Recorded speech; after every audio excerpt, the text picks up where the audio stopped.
We're super happy to be a part of the SheFi story. GM, I'm Evan from Disco.xyz, and I see women being empowered on-chain with SheFi, such as founders like myself, as well as the amazing teams of diverse leaders who we hire. Women being empowered in Web3 by being held in spaces and communities that have other women. I will say it was touching to see mothers in the room with their children. Hi, my name is Maggie Love. I'm the founder of SheFi, and SheFi empowers professional women and non-binary folks to succeed in frontier industries. They just wanted to say thank you that they've finally been to a place where many people felt like they were represented on stage. My name is Myra. We are currently in Denver, the great state of Colorado, at the SheFi Summit.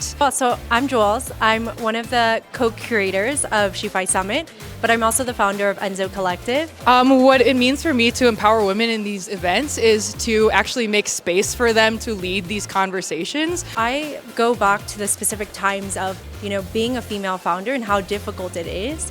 And seeing in this space, seeing all these women here, listening to you, giving you feedback on a product. But the best thing about women is that support community. And definitely SheFi is the #1 for that.